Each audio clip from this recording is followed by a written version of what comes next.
স্বচ্ছতা হয়। এটা আমি আমার বেতনের কথা বলেছি, আমি কত টাকা বরাদ্দ পেয়েছি। বরাদ্দ মানে হচ্ছে গিয়ে ওনারা বলছেন যে নগদ টাকা, আসলে বরাদ্দ তো এইটা চিন্তায় আসে কিভাবে যে এমপি নগদ টাকা পাবে। নগদ টাকার তো কোনো বিষয়ই না, আমরা তো ট্রাস্টি মাত্র, আমরা মানুষের সম্পদের ট্রাস্টি, আমাদেরকে মাধ্যমে বন্টন করা হবে। আমরা এই সম্পদের কোনো মালিকও না। ব্যাংকের যেভাবে ব্যাংক কর্মকর্তা যেভাবে আমার টাকা জমা নেন আবার আমার টাকা ফেরত দেন, কিন্তু ওনার হাত দিয়েই যায়, কিন্তু এই টাকার মালিক তো উনি না, উনি হচ্ছেন গিয়ে ট্রাস্টি। একই রকম আমি এমপি হিসাবে আমি ট্রাস্টি মনে করি। আর স্বচ্ছতার বিষয়ে আমি বলছি যে এত এত টাকা পেয়েছি, কিন্তু এইটা বিরোধী দলের চিফ হুইপ এই আমাদের এই চুন্নু সাহেব, মুজিবুল হক চুন্নু সাহেব, উনি স্পিকারের কাছে, আমাদের মাননীয় স্পিকারের কাছে উনি বিচার দিলেন। তো যেহেতু পয়েন্ট অফ অর্ডারে উনি বলেছেন, আমি উত্তর দেওয়ার সুযোগ পাই নাই। আমার প্রশ্ন হচ্ছে কি, উনি বিরোধিতা করবেন সরকারি দলের, কিন্তু উনি বিরোধিতা শুরু করছেন স্বতন্ত্র প্রার্থীর। এবং কি বিষয়ে বিরোধিতা, উনি তো আরো খুশি হওয়ার কথা যে আমরা আমাদের হিসাব দেওয়া শুরু করছি। আমার জানেন কালকে আমার এত দুঃখ হয়েছে তারাই করিমগঞ্জের মানুষের জন্য, যাদের কাছ থেকে উনি এমপি হয়ে আসছেন, যে এই তারাই করিমগঞ্জের মানুষের কি কোনো অধিকার নাই যে এই চুন্নু সাহেব এমপি হিসাবে কত টাকা বরাদ্দ পান এটা জানার। মানে ওনার বক্তব্য ছিল যে কোনোভাবে যেন আমি ফেসবুকে না জানাই যে কে কত টাকা পান। আরে আপনি জানেন যে এইবার মাননীয় প্রধানমন্ত্রী জননেত্রী শেখ হাসিনা আমাদের সবাইকে শাড়ি দিয়েছেন এলাকায় বন্টন করার জন্য। এই শাড়ি কি আমি প্রধানমন্ত্রীর উপহার কি আমি বলবো না? মানে আমি কি এটা লুকাই রাখবো? লুকাই রেখে কি আমার কি এটাকে আমি বিক্রি করে দিব? তা আমি বুঝলাম না স্বচ্ছতার মধ্যে প্রবলেমটা কোথায়। আমি যদি স্বচ্ছ হইতে চাই, আমি যদি যে বরাদ্দ পাই এটা যদি আমি বলে দিতে চাই, বলি জনগণকে, তো এখানের মধ্যে এমপি হিসাবে আমি অপরাধটা কি করলাম? আর আরেকটা জিনিস হচ্ছে গিয়ে, আমি বারবারই বলছি এমপি কিন্তু আমার পেশা না। আমার পেশা হচ্ছে গিয়ে বিং এ ব্যারিস্টার। আমি এখানে প্র্যাকটিস করি সুপ্রিম কোর্টের আইনজীবী হিসাবে। আর আমি কথা দিছি যে আমি এমপি হিসাবে একটা টাকা হারাম খাবো না, আমার রক্তের মধ্যে হারাম যাবে না। সুতরাং রাষ্ট্রের টাকা, জননেত্রী শেখ হাসিনার সরকারের টাকা, এটা যে টাকা আসবে এটা আমি সবার সামনে তুলে ধরবো। এখন আমার কেন জানি মনে হইতেছে যে মুজিবুল হক চুন্নু সাহেবের হয়তো আমি বলে দেওয়াতে সমস্যা হচ্ছে, যে উনার মনে হয় রাজনীতি করাটাই পেশা। এটা থেকেই উনি সবকিছু নির্বাহ করেন কিনা আমার জানা নাই, কারণ উনার আলাদা কোনো পেশা থাকলে এটা নিয়ে উনি কোনো চিন্তা করতেন না। তবে কালকে উনি একটা বুদ্ধি করে কাজ করছেন, বাকি সব এমপিরা ওনার দলে টানার চেষ্টা করছেন যে 349 জন এমপির নাকি বদনাম হচ্ছে। আরে কি আশ্চর্য কারবার!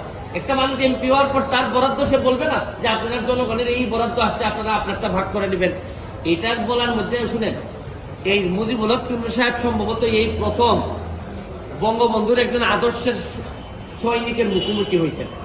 এর আগে হয়তো উনি ওইভাবে মিট করেননি, কারণ উনি তো হচ্ছেন গিয়ে একজন স্বৈরা শাসক এরশাদের নেতা। স্বৈরা শাসক এরশাদ, যিনি সারা জীবন এরকম জোর জবরদস্তি আর টাকা বানানো ছাড়া তার নেতা কর্মীদের খুব বেশি কিছু শিখাই যান নাই, সবার না, অল্প কিছু নেতাদেরকে, যারা অনেক টাকার মালিক হয়েছেন এরশাদের আমলে। উনি তো এরশাদের স্বৈর শাসক এরশাদের একজন নেতা হয়ে উনি বঙ্গবন্ধুর আদর্শের সৈনিকের, প্রকৃত আদর্শের সৈনিকের মুখোমুখি এই প্রথম সংসদে হয়েছেন মনে হয়। এর আগে হয়তো তীব্রভাবে কারো মুখোমুখি হন নাই, এই জন্য উনার এত গাত্রদাহ। আর এত গাত্রদাহ কিসে? আরে ভাই আমার টাকা এটা। আর আরেকটা বিষয়, আমি যে আমার এলাকায় বলছি যে আমি 29 কোটি টাকা পাইছি বরাদ্দ, আমি কি কোনো কথা মিথ্যা বলছি? মিথ্যা বললে উনি আমার বিরুদ্ধে ব্যবস্থা নেই। আমি বলতে পারবো না, মানে আমি বরাদ্দ পাইছি এটা আমি বলতে পারবো না আমার এলাকায়, মানে কি আমি কি চুরি করতে চাই? মানে বিষয়টা যদি হইতো যে আমি এই টাকা পাই নাই, আমার 25 কোটি টাকা দেওয়া হয়েছে রাস্তা বানানোর জন্য, এটা আমার বরাদ্দ, আমি বলে দিব কোথায় কোথায় রাস্তা হবে। আমাকে দেওয়া হয়েছে মসজিদ মন্দিরের টাকা দেওয়ার জন্য 2 কোটি, এটা আমার বরাদ্দ, আমার নামে আসবে, আমি এগুলা দিয়ে দিব কোথায় কোথায় বরাদ্দ। টিআর কাবিকা আসছে আমার নামে, আমি দিব কোথায় কোথায় বরাদ্দ দিয়ে দিব। আমার শুধু নিশ্চিত করতে হবে এই টাকাটা যেন আমি এবং আমার পরিবার খেয়ে না ফেলে, বা আমার লোকজন যেন খেয়ে না ফেলে। এইটার মধ্যে লুকালুকের কিছু আছে বলে আমার মনে হয়। আচ্ছা, আপনি কি এখন তাহলে এই যে সমস্ত ফেসবুকে দিতেন বরাদ্দের বিষয়গুলো দিতে থাকবেন, এটা ওই যে ওই আপনার চুন্নু সাহেব, আমি আপনার একটা কথা বলি, এর চেয়ে বড় বড় সাহেবদের সাথে আমার দেখা হয়েছে, তাও আমার চরিত্র বদলায়। আমি আমার যে কাজ বিশ্বাস করে করি, স্বচ্ছতার সাথে করার চেষ্টা করি, যতদিন করবো ততদিন এমপি থাকবো। এটাকে আমার বাপের পোস্ট নাকি যে সারা জীবন থাকা লাগবে এখানে? আমার যদি যোগ্যতা না থাকে, আমার চেয়ে ভালো লোক যদি আসে এমপি হবে, কিন্তু আমি যতদিন আছি ততদিন যেটা সাধারণ মানুষের, আমি চুন্নু সাহেবের কথা আমি এমপি হইনি, আমি এমপি হয়েছি আমার 7 লাখ মানুষের ভোটে এবং দোয়া এমপি হয়েছি এবং ল্যান্ডস্লাইড ভিক্টরি হয়েছে আমি আমার জনগণকে খুশি করার জন্য যা করব তাই করব। আমি এর বাইরে কোনোদিন যাওয়ার প্রশ্নই আসে না।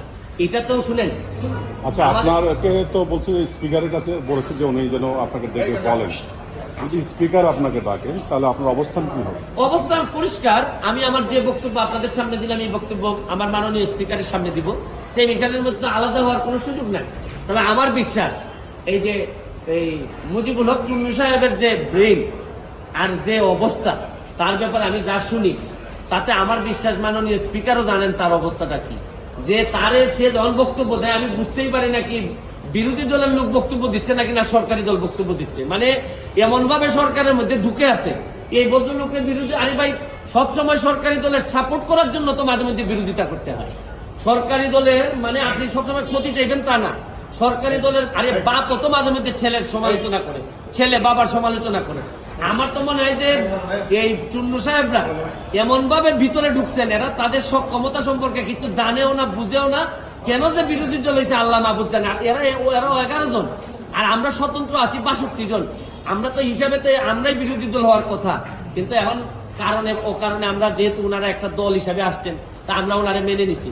কিন্তু উনি তো সরকারি দলের বিরোধিতা না করে মাশাআল্লাহ এখন শুরু করছেন যে স্বতন্ত্র ক্যান্ডিডেট কেন টাকার ঘোষণা দিয়ে দেয়, এই কারণে উনি বিরোধিতা শুরু করছেন।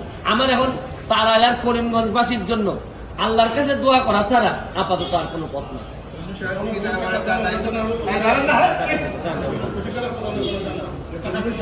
এই আজকে আপনি কি সাংবাদিক নাকি?